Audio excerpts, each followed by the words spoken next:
Assalomu alaykum hurmatli do'stlar. Bugun Tarix va ma'rifat kanalimizni bugungi sonini biz O'zbekiston xalq rassomi, Xorazm rassomlarining ustozi, mana shu Xorazm tarixining chuqur bilimdoni ustozimiz To'ra Quryozning uylariga keldik va u muzeyda tashkil qilingan san'at asarlari bilan sizlarni tanishtirib boshlaymiz. Ustoz, marhamat.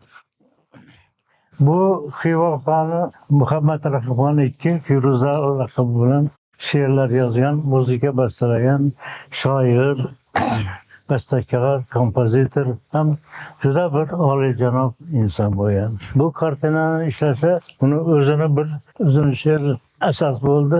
Bazmama geldi ulpari, ruhsorin aylab gul bugun, cheksam ne tong o'tli navo, Navhakim bülbül bugün boldu meşamımmış iyisi birle müetter ey köngül yüzüzde yazmıştır meğer ultundıraba kakir bugün könlüme tesir etmez bülbül pıganu ne acep kim o gülizarın ilkide minak olur kul bugün Sarmastı sapqa qilg'ali chinni qadoqni doldurib u o'zi ham nishaylabon tutdim menga hammil bugun garchi erulmayan toliya firuz ila olamga shog lek ulpali har sarvari ollida durmon kul bugun.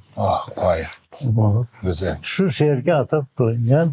Endi parilar degani bu go'zallik ramzi. San'at asari. Parilar degani go'zallik ramzi. Go'zallik oldida qulman dedi, o'zim podsho bo'laman dedi. Bu kichkina kartina Nefertiti bilan Misrning Nefertiti bilan Sajarat Dur.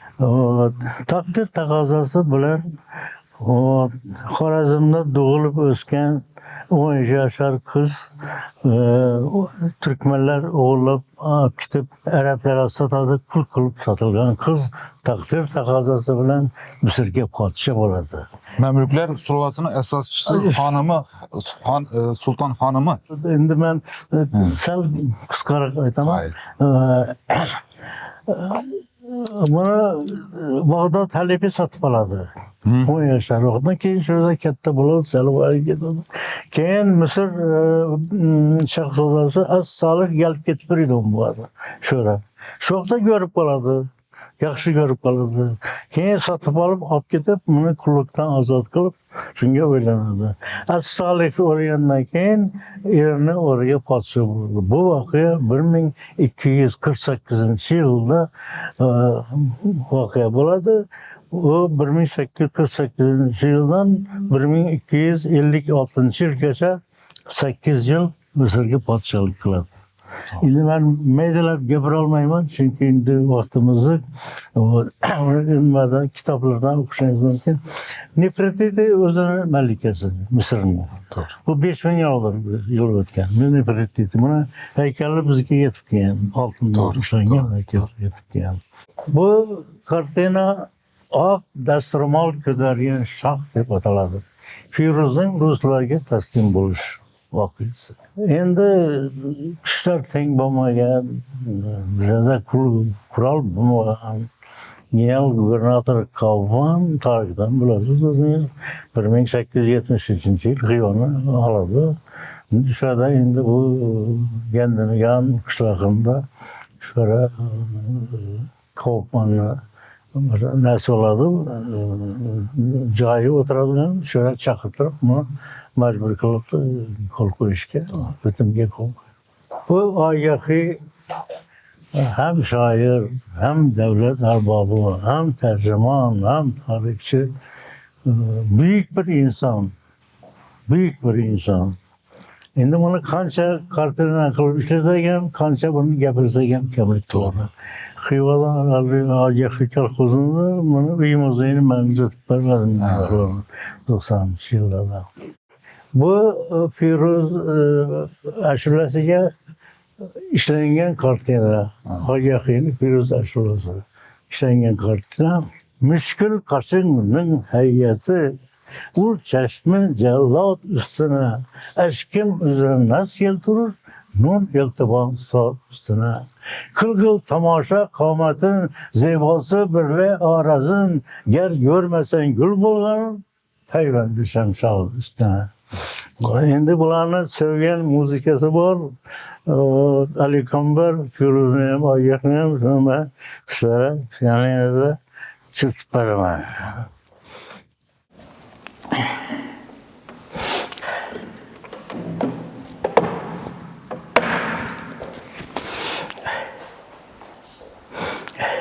Shu asarga bag'ishlangan qo'shiq.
O'xshadimi? Ustoz Qoyil. Men Shunga o'xshadi. rassomlarni ko'rganman. Rassomlarni tarixni bilganini ko'rib turib hayratda qolganman. Siz nafaqat tarixda biladigan buyuk rassom, balki musiqa qarab turib san'at asarini yozib, san'at asarini chizib, san'at asari musiqa va uni kuyini bastalash. Bilmadim uni uchun qanday bo'lishi to'g'risi. Qoyil. Yevropa muzikasini bemalol tushunaman. Qoyil. Bizda endi men klassik muzikani yaxshi ko'raman. O'zimiz Xorazmni klassik muzikalarini yaxshi ko'raman. Buni otasi, buvalari usta bo'lgan. Men taniyman bu ustani. Bular haligi nimada Xiva Nurlovoy nimasini bezashda qatnashgan bular. Yangarq maktabi. Kulolchilik maktabi u o'lib ketdi. Interesniy odam edi. Ben bir yere katta odamlarni olib bordim, bularni ko'tardim. 66-67 yillarda 67 70 yillarda universitetda xudsovetda rais bo'lib ishladim. Shu asosan bularni yaxshi ko'rdim. Chunki bular xalqimizning yuragi. To'ppa-to'g'ri. Shu bular endi xalqqa eng yaqin san'at keramika. Juda to'g'ri. Shuning uchun bularni men yangladim, shu tashkil qildim. Moskvaga olib borib ko'rsatdim bularni ishladim. O'zbekiston xalq rassomi Ustoz To'rakani uy muzeyidamiz va ularning qizlari tarifalar doktori professor Darmonjon Quryozova bilan suhbatimizni davom ettiramiz. Marhamat ustoz. Mana shu asarga keldik hozir. Bu kartinada o'sha Xorazm raqslaridan bir lavha tasvirlangan. Rassom o'zini ruhiy kayfiyatlarini mana shu kuylar, raqslar orqali tomoshabinga yetkazib bermoqchi bo'lgan. Bu yerda asosiy narsalardan biri shu rassom o'zini kayfiyatini, o'zini gapirmoqchi bo'lgan gaplarini ranglar orqali, ritmlar orqali, umumiy o'sha ko'p figurali kompozitsiya orqali yetkazib bermoqchi bo'lgan. Bu yerda tomoshabinga kuchli ta'sir qiladigan narsalardan biri harakat dinamikasi juda kuchli berilgan. Ba'zi asarlarda shunaqa rassomlar yondashadi, xuddi qotib qolganga o'xshaydi. Lekin bu yerda biz diqqat bilan qaraydigan bo'lsak, bu asarda kayfiyat bor, dinamika nimada? Masalan, mana qizlarni gir aylanib raqs tushayotganini, mana go'yoki ko'ylalarini ko'rinishi orqali rassom harakat dinamikasini yetkazib bergan va o'sha buni tomosha qilgan odam surnay kuylarini ham his qilishi mumkin. Mana shu jihatlari bilan bu asar o'sha tomoshabinlarni o'ziga jalb qiladi. Hamma narsa ritmik joylashgan. Masalan, ritmik deganimiz har bitta rangni joylashuviga e'tibor beradigan bo'lsak, mana yashil rang o'rtada qo'yilgan bo'lsa, shu rangni surnaychini kiyimidagi pitnolar, ya'ni mazoklar mana bir-birini takrorlab ritmik tarzda ko'rinadi. Va mana qizil ranglarga e'tibor beradigan bo'lsak, ular ham mana vertikalniy, gorizontalniy hamma ranglar o'zicha bunaqaga kelishgan betda. Ritmlik tarzda joylashib, o'sha inson kayfiyatiga ta'sirini nihoyatda kuchaytirib bergan. Mana o'sha yana yashil rangda gapiradigan bo'lsak, mana shunaqasi aylanib kelyapti. Ham ranglar orqali harakat dinamikasi, ham shakllar orqali, hajmlar orqali, hamma narsa orqali rassom o'zini o'sha kayfiyatini insonlarga yetkazib beryapti. Tepadagi asarimiz bu rassom Hindistonda ishlagan. Buni o'ziga xos xususiyati shundaki, bu asarni muzikantlarni o'ziga qarab ishlaganligi bilan kishiga ta'sir qiladi. Bu yerda ham biz kayfiyatni, o'sha sozni, jarangli ranglar orqali va hajmlar orqali his qilishimiz mumkin va Hindiston o'lkasini qanaqa issiq mamlakat ekanligini ko'rsatish uchun sarg'ish ranglardan foydalangan. Asar kompozitsiyasi shunaqa ranglar ishlatilgan. Uni tepasidagi bu bugungi kunda shunaqa ko'rinishda saqlanib qolmagan bu asar unikalniy asar deb qarashimiz mumkin bu peyzajga. Chunki 60-70 yillardagi arxitekturniy kompozitsiyalar, to есть arxitekturaviy bizani obidalarimiz bugungi kungacha yetib kelmaganlar bor. Masalan, Pugachenkova o'sha 60-yillarda Xorazmda teskari ayvon uy degan unikal planirovkaga ega boylarning uyi bo'lgan. U paytda o'sha 18-19-asrda boylarning uyi boshqacha, kambag'allarning uyi boshqacha qurilgan va o'sha shaharda boylarning shahardagi uylari juda unikal planirovkaga ega bo'lgan. Pugachenkova 60-yillarda o'shandan 47 tasini sanagan bo'lsa, bugungi kunda ataga 7 tasi planib qo'ygan ekan. Tars ayvonli uy deydi Xorazmda.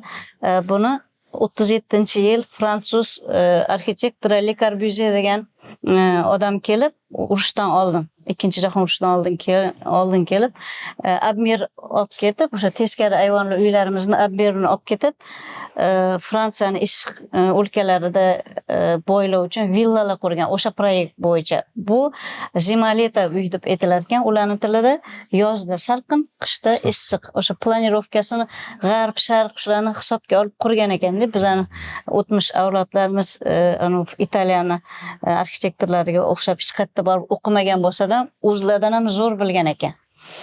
Mana shuning uchun bu rassomning bunaqa asarlari qimmatli hisoblanadi. O'sha tarixiy o'ziga qarab ishlangan bular. Men boya ham aytdim, bularning eng anaqasi nima deydi? Badiiy qimmati shundaki, o'ziga qarab ishlangan, bugun ko'rmaymiz o'sha paytda ishlangan narsalar. Bu pastda turgan asar portret Agahiyning portreti. Mana bu orqasida turgan daraxt bugungi kunda ham bor, bilsanglar kerak.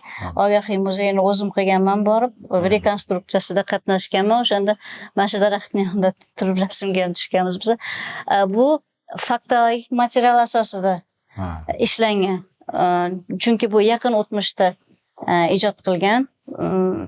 Zamonda o'tmishdagi bizning avlodimiz shu asarni endi portretga keladigan bo'lsak, portretni xuddi sizga o'xshab ishlashim mumkinman. Kopiya qilib, buni tushunmagan odam, "Voy, o'ziga o'xshabdi, fotoda bir xil один к одному qilib ishlabdi" dedi, lekin portretni o'ziga xos xususiyati shundaki, ba'zi rassomlar xuddi o'zingizga qarab ishlaydi, obraz bera olmaydi unga, xarakter bera olmaydi, psixologiyasini ko'rolmaysiz. To'ra Kuryazovning hamma portretlarida obraz bor. Masalan, o'sha bu yoqni gapirib bergan bo'lsalar, Muhammad Rahimxon Feruzini obrazini qilib yaratish uchun Krivoy Rogga buni nevaralari bilan uchrashib kelganlar 90-yilmidi Krivoy Rogga borganingiz? Krivoy Rogga 90-yilda bormidingiz? 91-yil. O'sha Krivoy Rogda buni ikkita nevarasi tirik qolgan, o'shalar bilan gaplashib, anaqa qilib kelganlar. Qanaqa odam bo'lganligini u gapirib bergan. Biz maktabda esir paytda o'qiganmiz, boylar qonxo'r, podsholar kalla kesar deb o'tgan biz maktabda. Lekin dadamlar bu nevarasi bilan suhbatda aytib berganki, shunaqangi hokisor, shunaqa yaxshi odam bo'lgan ekan, hovlisini anaqa saroyning orqa tomonida loydan qilingan supa bo'lar ekan, o'sha yerda yonboshlab yotib odamlarning arzini eshitar ekan. Arz qilgani kelgan odamlar bu bilan urushib ketib qolar ekan. Men xon ekanman, sen oddiy odam ekansan, men bilan sporlasha boshladim demas ekan. Juda oddiy, soddagina odam bo'lgan ekan. O'sha gullar ekishni, bog'larda yurishni, o'sha bog'bonlik qilishni hammasini yaxshi ko'rgan bo'lgan ekan. Keyin har yili bahorda etagini yechib ketmonlar olib ko'cha tozalashga chiqar ekan. Bizada e'lon qiladi, palon kuni subotnik deb hamma chiqadi. Bu o'zi chiqar ekanda, ko'chalarni tozalay boshlashar ekan. Buni ko'rgan xalq, "Voy, xonning o'zi oyoq-yalang loyda yurib ko'cha tozalayapti" deb hamma ergashar ekanda, keyin ketmon otdi anaqasi bo'lar ekan, marosimi. Xonning qo'lidan ketmon anaqa qilish. Ishlab hamma xalq yig'ilgandan keyin ketmonni otar ekan, keyin kim ilib olsa o'sha anaqa nimadir bo'lar ekan. Ish qilib shunaqa narsalar. Keyin o'zini namuna qilib o'z ishi bilan ko'rsatib beradi. O'zini namuna qilib ko'rsatadi. Yana uzoq chekka qishloqlarda kela olmaydigan odamlarni yoniga o'zi otaravada borib, arzlarini eshitib aylanib kelar ekan, odam ekan. Shunaqa keyin xalq bilan muloqot o'shan. Keyin juda ozoda, toza shahar bo'lgan ekan. Men muzeyda ham faoliyat olib boraman. Ilmiy ish bilan shug'ullanayotgan bitta ayol bilan bitta xonada o'tiramiz. Qadimiy qo'lyozma kitoblarni Xiva shahzodalari haqida dissertatsiya yozyotdi. O'shanda bitta joyiga ko'zi tushdi. Xiva nihoyatda toza, ozoda, sassiq emas shahar bo'lgan ekan. Endi u paytda kanalizatsiya bo'lmagan-ku.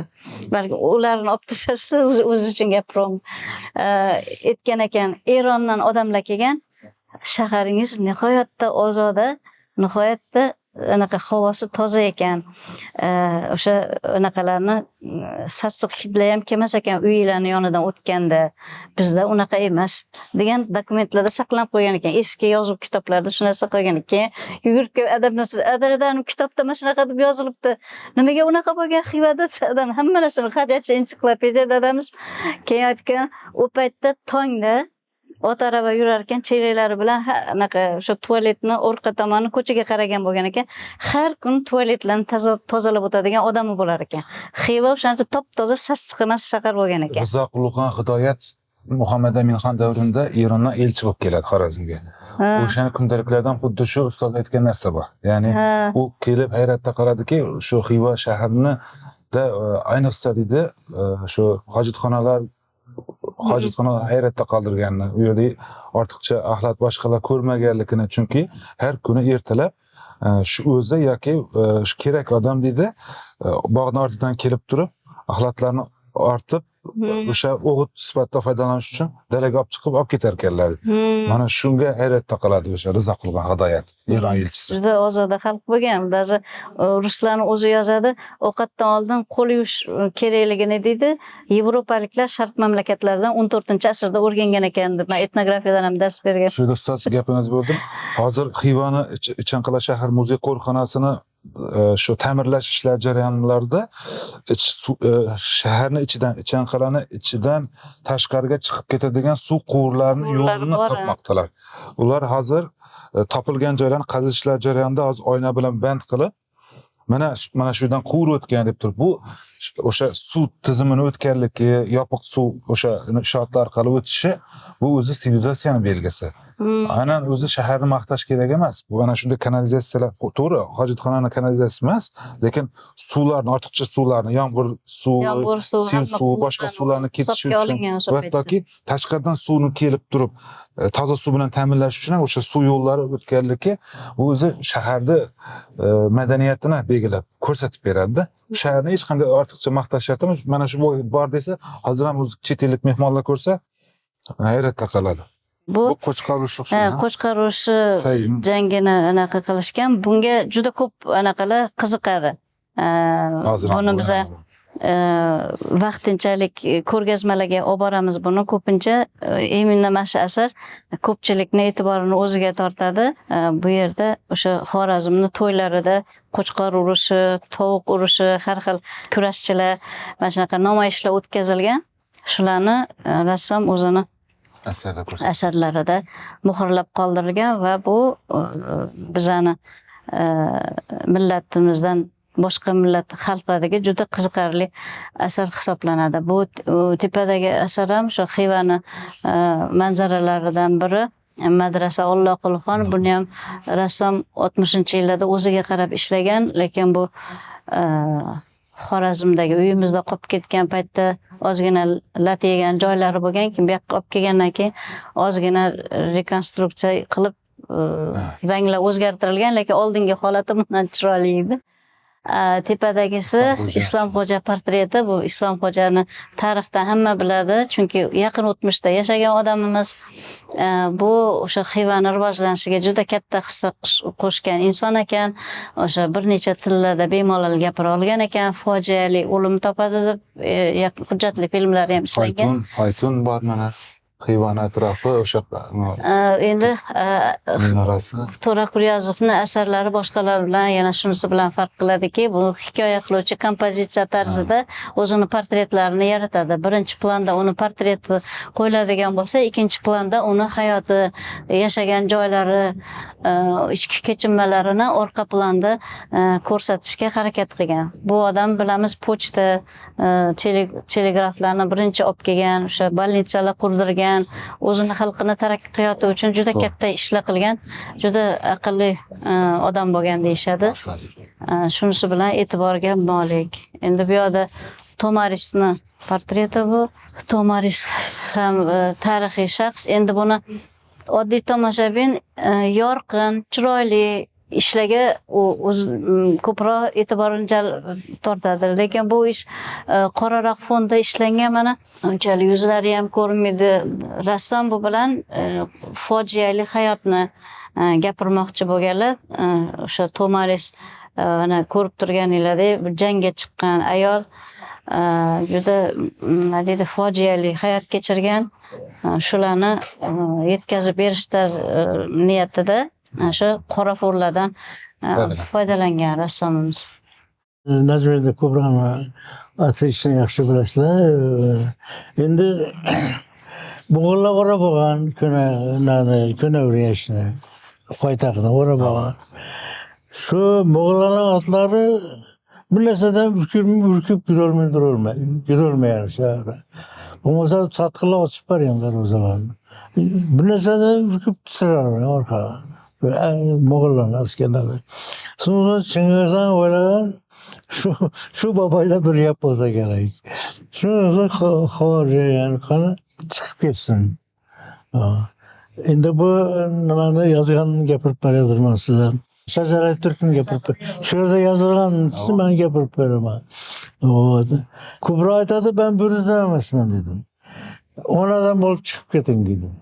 Biz ondan ham ko'pmiz dedi. 100 adam bo'lib chiqib ketdi. Yo'q dedi. Biz dedi 35 millionmiz dedi. Tashqariga sakrab chiqib yosh yigitlarday otga minib, qilichdan chiqarib, darvozadan chiqib keladi. Shu vaqtda uzoqdan turgan bir mo'g'ul nima otadi, nayza otadi, shu nayzalar yiqilib tushadi. Elinde Xorazm bayrog'i bo'ladi. Xorazmning bayrog'ini elini kesib oladilar. Olmaydilar, shuning qattiq qisgan bo'ladi. Bu her 2 santimetre kutuda başlayan 2 kartina, yukarıda kartina, Mısır'ın 2 şahs odası deb ataladi. Endi Kaktus Sravniyada o nima Tutanxamon bu 5000 yil oldin o'tgan. Bular bir-birini görmeyen. Lekin bu ramziy ma'noda. O Vam jangda vafot qilgan nima? Firavun. Jangda 19 yoshida vafot qilgan. Tutanxamon 19 yoshida vafot qilgan. Endi buni men toshni o'zlarini devorga ishlangan rasmini bu yerga olib keldim, bu yerga qo'ydim. Misrda bu devorga ishlangan rasm 5000 yil burun ishlangan, hozir ham turibdi. To'g'ri. Hayron qolamiz, qaysi kraskada ishlangan bular. Qanday yetib kelgan bizga 5000 yil?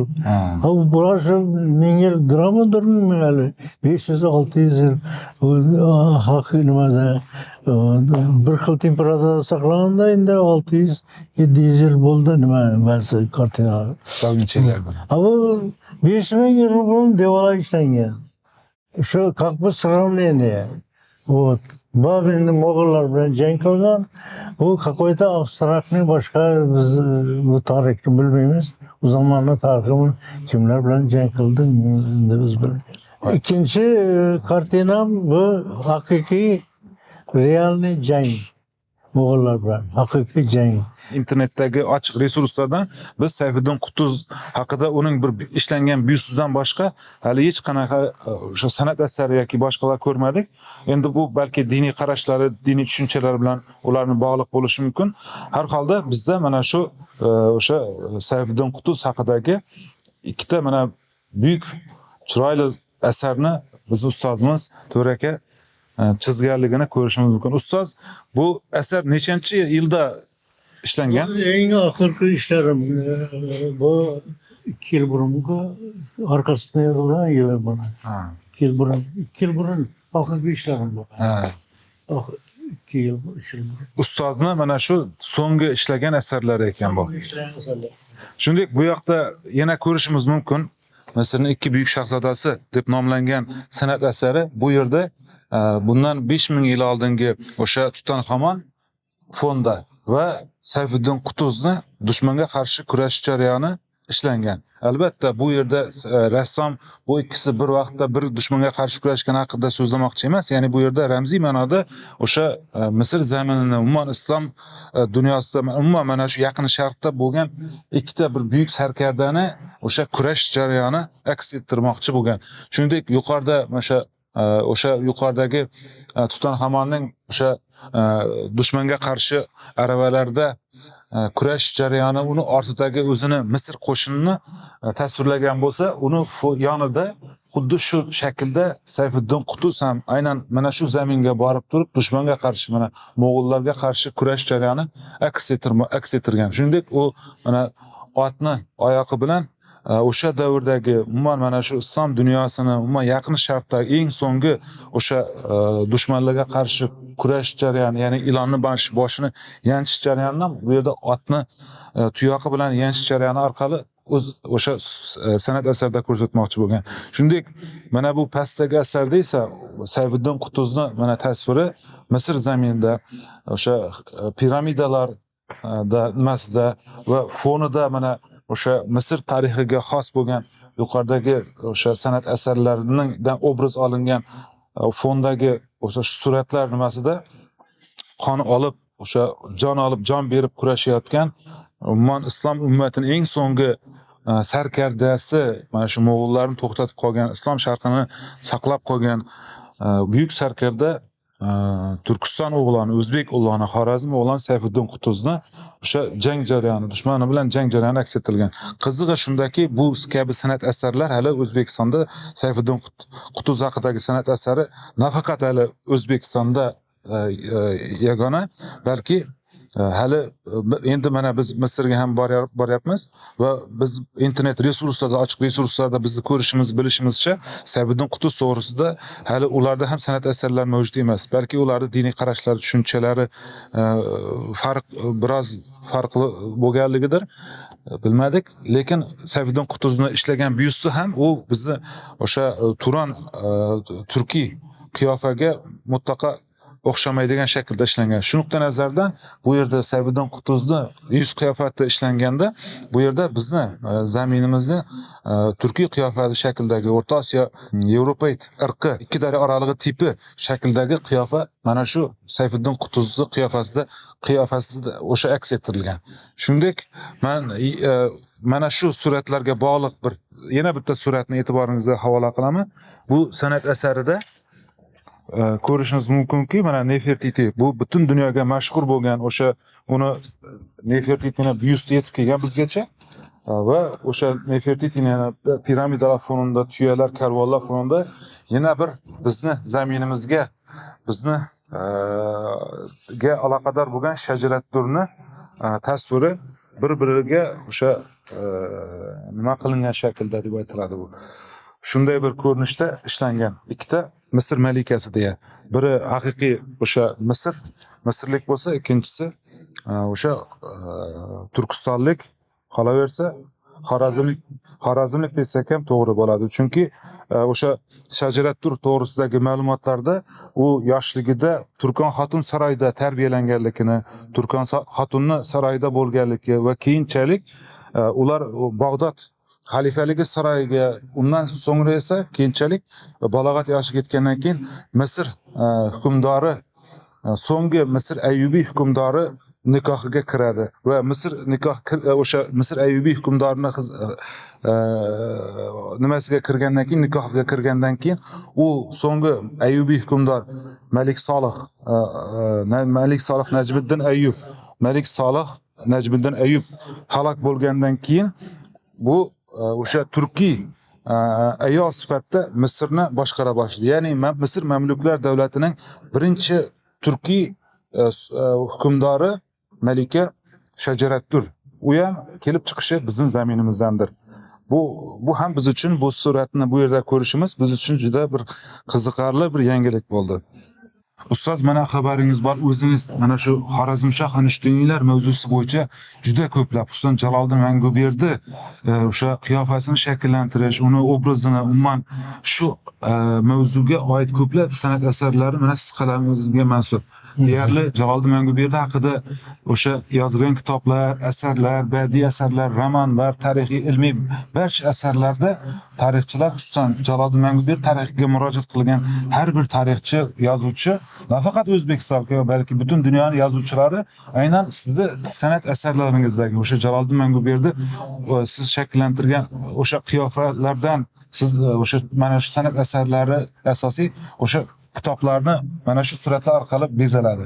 Aytingchi, mana shu surat demak 1998-yillardan davlatimiz rahbari o'sha paytdagi O'zbekiston Respublikasi prezidenti Islom Karimovning o'sha Jaloliddin Manguberdining yubileyining nishonlanish jarayonlari bilan o'sha Jaloliddin Manguberdi tarixga qiziqishi ancha kuchayib ketadi va aynan mana shu jarayonda sizni o'sha chizgan, siz tomon ishlanayotgan, siz tadqiqot qilayotgan o'sha asarlar o'rtaga chiqadi.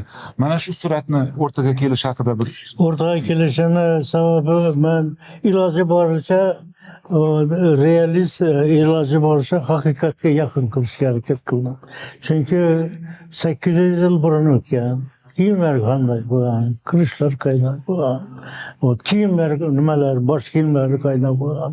Shu hammasini endi inobatga olib, shuni men endi bir 20 yildan ziyod kallamda aylanib yurib oxiri shu nimaga nuqtaga kelib to'xtadim. Endi hayotdan izlayman ko'proq o'z qahramonlarimni. bu yuz qiyofasi odatda rassomlar kimnidir qiyofasini oladi. Agar sir bo'lmasa, Yo'q, sekret emas hozir. sekret emasmi? Jaloliddin qiyofasi kimni qiyofasida? Bu Azimboy Usmonov bilan nima bor edi? Jurnalist. Mushtum jurnalida ishladi. Keyin nimaga o'tdi? Haligi Vatanparvar gazetasiga o'tdi. Biz bilan bordi keldi qiladi. U xon avlodi u. Lekin nimaga Xorazm xonlarining avlodi. Xorazm xonlarining avlodi. Nima Iskandar xoni deyishli nimasi. Tuxumi borib borishadi. Biz bilan bir kuni enasi o'lib qoldi. Moğa telefon attı, momayı kazandı, şimdi çıkaracak adı. Moğayı bazı baraman dedi. Bardan, lakin şöyle ya ölürüm terlayetken kendine onaya mazarı koyuşa şu yana girip çıkabiliyor yani. Bırak gözü çakrap gitti. Girip çıkıp anası ölüyen, kısa düşmandı mı? Buradan gözü bir kelime gelip gitti. Bu Celalettin Efes'teyken bu.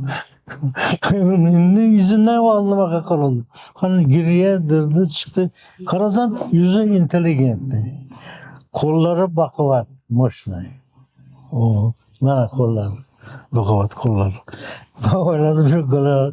Celalettin'e doğru geze gelecek. Tam oynadım uzunca. Ondan keyin bir keyin qarab oldi burdim yüzünden biraz vaqt. Ondan keyin bir gün aytdim. Meni ustaxonamga bir gelip ketsangiz, pozitiv qilsangiz, ben shu bir proba qilib beraman. Jaloliddin Manguberdi sizga nima qilmoqchi edim dedim. Geldi masjid qo'ya, qilich yo'q endi, halina bir tayoq bor deb shu tayoqni ushlab turdim. Menga qo'li qiziqyapti mana. Hem yüzü hem kolu kızıyapti. Giyimlerini o'zim bilaman, endi o'qidim tarixdan. Bu vaqtda qanday giyimlar giygan, o'zim bilaman. Voyenniy giyimlar keldi. Giyimlarni giyizib qarasam, toshdan Jaloliddin. Ben o'yladim, ha endi topdim kerak. Undan keyin shu bosib ishlamaga qaradim. Detalni hammasini nima qildim. Endi o metrodan toshni ko'chirganingiz bilan bu Jaloliddin bo'lolmaydi. Unga badiiy ishlov berish kerak. Ko'zni chaqlab beradi deb yozadi. Annasaviy. To'g'ri. Shuni aytib ko'zni chaqlab turdi. O'zim O'rta bo'yli, Xudoy mag'izli, o'rta bo'yli, jiddiy, kulmasdi. kulmaydi. Faqat jilmayib qo'yardi deydi. Faqat jilmayib qo'yardi. Keyin endi Sadulla Karomatov. familiyasi. Sırrarsan Jaloliddinni olib keling dedi. Bunday o maşın yeringlar u burada iyi dedi, aka dedi. Maşiningizga vaqt kuchi qo'nayapti dedi. Ha siz mendan mashina so'raysiz. Qachon nima qilaman, qachon ko'chaga chiqing, ushlang bir taksini olib keling, so'rashsin dedi. Şimdi bir komşu vardı, mashina boradi, xudo shuni olib bordik. Militsiyalarda spiska bor ekan, kim kiritdi. Oturduk, İslam aldığını hiç yok ekan. Az gelip dediler, bir zala girip koyuş gerek dedi, koyunu. Bize beyaz çıkıp oturduk. Sonra biraz oklandı ki, ya ne baradı. İlham Cabbar'ım. Heykel işte, bana heykelini işte. İlham Cabbar'ı böyle çıkıp oturuyordum ha. Turaka bunday kaçan irisi. Çok da ne çıkıp geldi Baltavay. Baltavay'da İlham Ege indi siz Turaka'mı verirsiniz. Ne dedi, kattaya bu yakıp kaldı. Turaka'nın portreti yakıp kaldı. Onu heykeli yakmayın. Kazaka okşap bir şey. Yakıp. Şimdi yerten ise azam ben telefon veya korrespondenlikte televizyona ama kanallar, gazeteler, jurnallar. Ondan keyin Moskvaya borsam durup da toplanıp yani bütün korrespondent. Şimdi oldu. Ustoz mana Jaloliddin Manguberdi mavzusiga oid asarlardan eng kattasi mana uni harbiy o'sha harakatlardan eng yiriklaridan biri Mo'g'ullarni islom sharqidagi eng katta o'sha yo'qotishlarga duchor qilingan janglardan biri Jaloliddin Manguberdining Parvon dashtidagi Mo'g'ullarga qarshi jangi hisoblanadi. Bu jang o dünya tarixida juda katta siyosiy ahamiyatga ega bo'lgan. Chingizxonni yengilmas armiyasini yengish mumkinligini shu yerda tasdiqlagan. Bu juda o'z zamonidan hozirlam endi juda katta ahamiyatga ega bo'lgan janglardan biri. Endi manbalarni aytadigan bo'lsam, men ikki manbadan foydalandim. Birinchi Shahobiddin an-Nasaviyni Jaloliddin urushga kirgizmagan. Bu o'lib qolsa tarixni kim yozadi? Shuning uchun u birovlardan eshitib yozgan, so'rab yozgan. An-Nasaviy. Lekin ikkinchi manba Yanchevskiy, Yan yozuvchi trilogiya yozgan, Jaloliddin Durunni aktorli kitob yozgan. U 10 yil Xitoyda Harbin shahrida korrespondent bo'lib ishlagan. U sharqshunos olim, jurnalist sharqshunos. Xitoy tilini yaxshi bilgan. Endi men fikrimcha u Xitoy manbalaridan foydalangan. Yanchevskiy. Aks holda u Chingizxon to'g'risida kitob yozolmas edi. Batu to'g'risini yozgan, Chingizxon to'g'risida yozgan. Xorazm shahri, Jaloliddin to'g'risida ayrim kitob yozgan. Qirlik podviga degan kitob yozgan. Shuning uchun endi ikkalasini qo'shib harakat qildim shu bir san'at asari yaratishga. Jaloliddin yarim oqshomda turib, sahar turib, nimalarga, tepaliklarga kamonchilarni jalashtirib chiqadi. Bu birinchi. Ikkinchi, otli askarlarni o tepalikni orqasidan gizlaydi. O'zi piyoda chiqib jang qiladi. Mo'g'ullar bundan cho'qir joyda urayotmaydi, jang qilishni. Jang bir anda quruq tekis joyda boshlanadi. Bu Jaloliddin bularni asta-sekin chekinib, mana shu chuqurlikka olib keladi. Chekinib. Otdan tushib urishadi. Endi bo'g'alarni otlari malanlikqa chiq, charchab qoladi. Jangning ikkinchi kuni yomg'ir yog'ib boradi. Yomg'ir Jaloliddinni foydasini olib bo'ladi. Mo'g'ullarning otlari dayanib yiqilib tushmaga qaraydi. Uchinchi kuni Jaloliddin mana shu dapalikka chiqadidan ataqa deb baqiradi. Ataqa turkcha so'z. Bu ruscha so'z emasmi? Ata qo'ydagani bo'ladi. Ataqa deb baqiradi. Bu yerda gizlanib turgan otli askarlar qo'yilib chiqmoqqa qaraydi. Birisini qo'ymay kiradi. Mo'g'ullar. 6 odam qutulib qochadi. O general nima qutug'i qutulib qoladi. Chingiz Xonlar qo'rqib o'rmalab keladi. Chingiz aytadi, nimaga dedi, toshbaqaday o'rmalayapsan dedi. Tur o'rningdan kel, meni oldimga dedi. Shuncha summating bilan shappating boladan tanidingmi dedi. Ahmoq shuncha janglarda olib chiqqansan, Xitoyni yengan odamsan dedi. Abi shappating boladan tanidingmi dedi. Shunday bo'lganini o'zim sezardim dedi. Endi dedi, bo'lar ish bo'ldi. Endiki jangni dedi, men o'zim boshqaraman dedi. Parvon jangi haqida bugungi kungacha Ibn al-Asir, demak Juvayni, Nasaviy, Juzjoniy, to'rtta katta o'sha davr mualliflari va ulardan keyingi davrda yozilgan tarix asarlar orqali bizga juda ko'plab ma'lumot aytib kelgan. Va bu manbalarda tahlillarni yakunlarini agar ta'kidlaydigan bo'lsak, o'sha Parvon dashtidagi jang haqiqatdan Mo'g'ullarning islom sharqidagi eng birinchi va eng yirik falokatli nimasi bo'ladi. Ya'ni bu manbalarga ko'ra, tadqiqotlarga ko'ra, bu paytda Mo'g'ullarning 45 ming sonli qo'shini o'sha Jaloliddin Manguberdi tomonidan Xorazm qo'shini tomonidan mag'lubiyatga uchratiladi. Bu jang o'sha bugungi kunda Afg'oniston hududida Qobuldan taxminan 40 kilometrlar shimolda Parvon dashtidagi maydonda tekislikdagi bo'ladi va bu janggoh o'sha maydoni shunaqangi o'sha Mo'g'ul qo'shini uchun noqulaylikga ega bo'lganlik va Xorazm qo'shiniga ustunlik beradigan o'sha geografik nuqtalarda amalga oshiriladi va 3 kun davomida Xorazm qo'shini va Mo'g'ul qo'shini o'rtasida jang bo'ladi. O'zi bu qo'shinni jang bo'lishiga olib kelgan nimalardan biri Jaloliddin Manguberdi o'sha nimaga Chingizxonga maktub yo'llab, xohlagan bir yerini belgila, o'sha yerda jang qilamiz degan edi, lekin Jaloliddin Manguberdining kuchiga, quvvatiga hali u darajada tushunib yetmagan, ishonmagan Chingizxon unga Shiki Xutuxu bilan Suketu Cherbi ismli ikkita buyuk sarkarda, ikkita no'yon boshidagi katta qo'shinni ayrim manbalarga ko'ra 45, ayrim manbalarga ko'ra 35 ming kishilik qo'shinni jo'natadi. Jaloliddin Manguberdining qo'shini ham uni qo'shinidan kam emas edi, lekin Jaloliddin Manguberdining qo'shinida, uni qo'shin tarkibidagi amirlarda Mo'g'ul qo'shinidan hayiqish, qo'rqish hissi bor edi. Chunki Mo'g'ul qo'shini hali u paytgacha hali hech bir yerda yengilmagan edi. Shuningdek, Mo'g'ul qo'shini yana bir hiyla ishlatadi.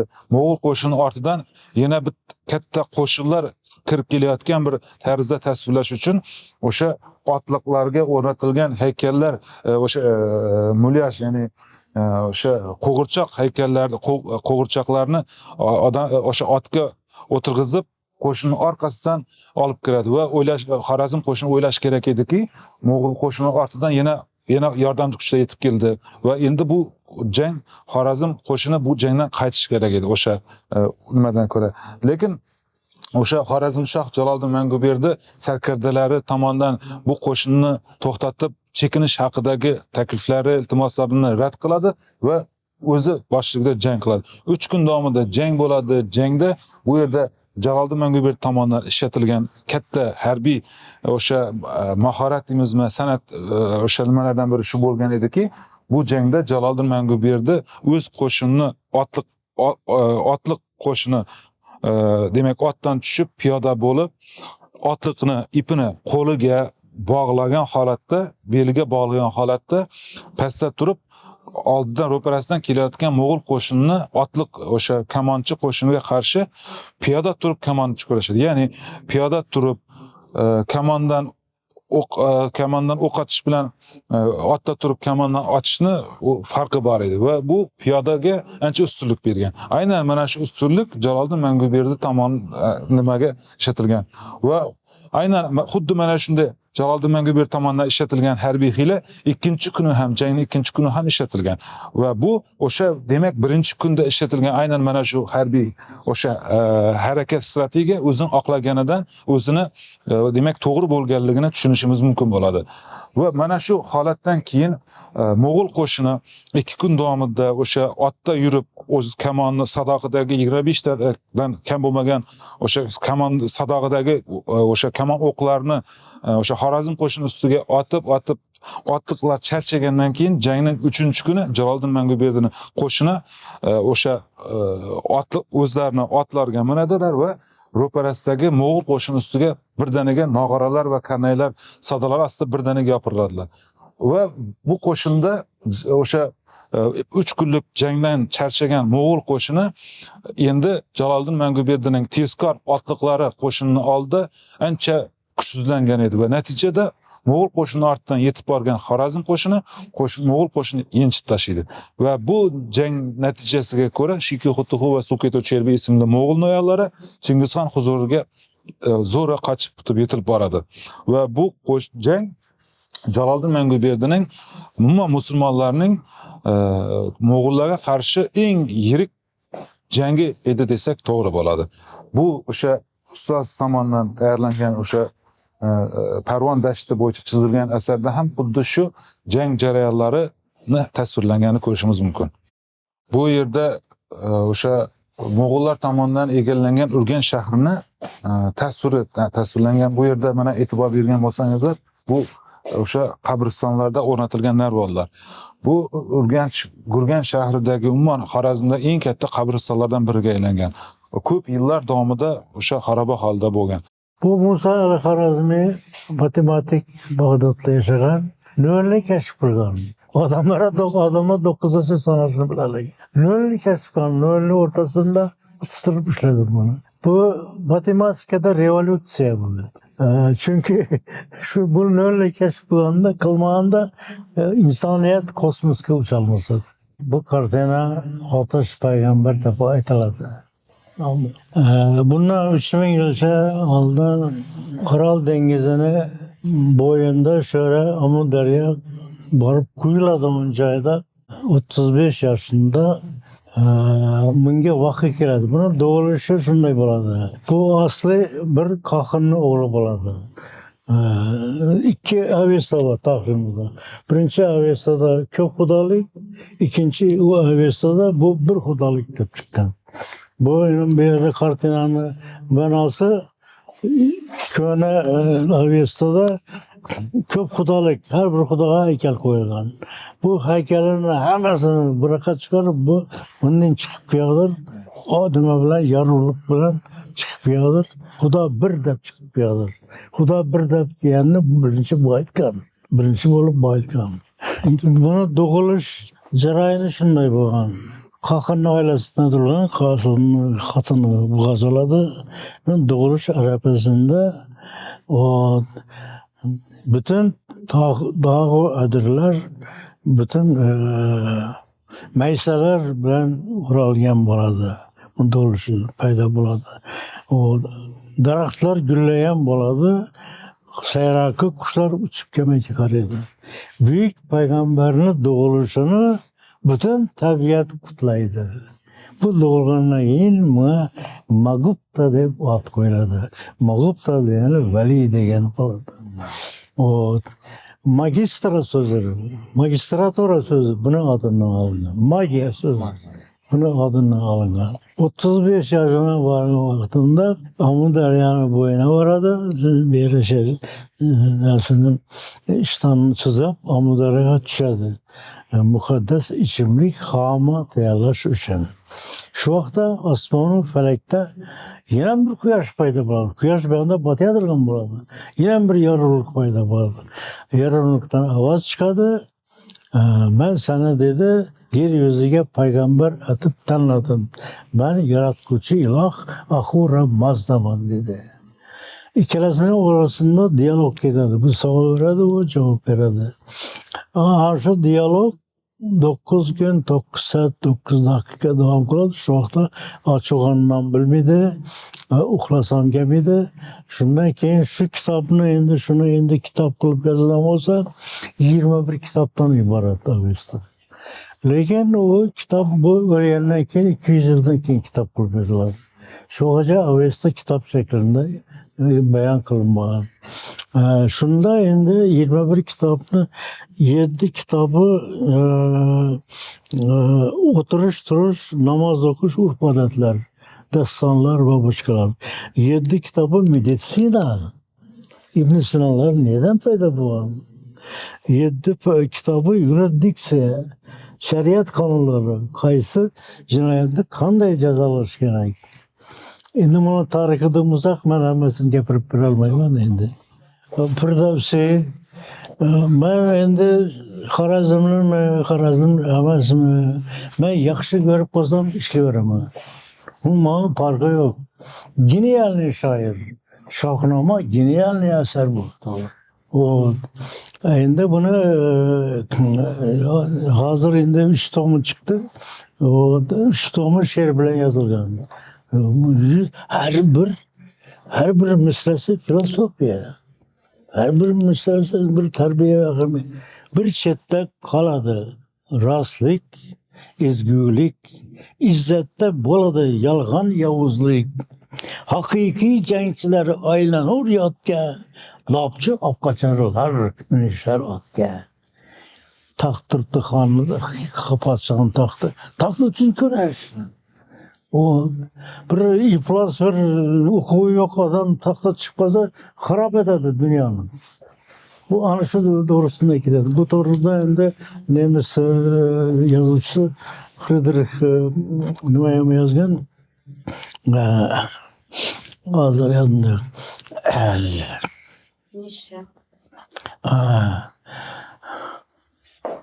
Yomonlik o'ylaydi otaga bola. Bolaning dastidan otadan Allah. Bu taxt uchun o'g'li bolasi otasini ayaman, aka ukani ayaman. Shunday bo'lgan. Firdavsiyni men juda yaxshi ko'raman. Endi buni o'sha she'rlariga qoyil qoldim. Her bir misrasi, her birisi filosofiya qoyil qoldim. Oğuz Xon büyük imperator, birinchi Türk imperatoru. Bu da endi falsafiy kartina bu. Oğuz Xonning bayrog'ida bo'ri kallali ajdarxoni rasmi bo'lgan. Bir qo'lini arkasında ya bayraktagi nima bo'ri kallali ajdarxo, bir qo'lida burgut bilan ilon dushman bir-birisine. Şu bütün bir-birisine dushman kabilelerini birleştirgan. Türkiye kabilelerini. Birinchi Türkiye imperator, birinchi Türkiye devlet tuzgan.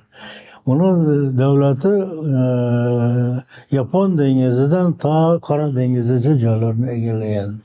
Ko'p kabilalarga endi o'zi nom bergan bir juda ajoyib endi hali aytganingizdek shu yaxshi lashkarboshi urushlarni biladigan, u nima qiladigan. Endi men podrobni gapiraversam men endi charchab qolaman.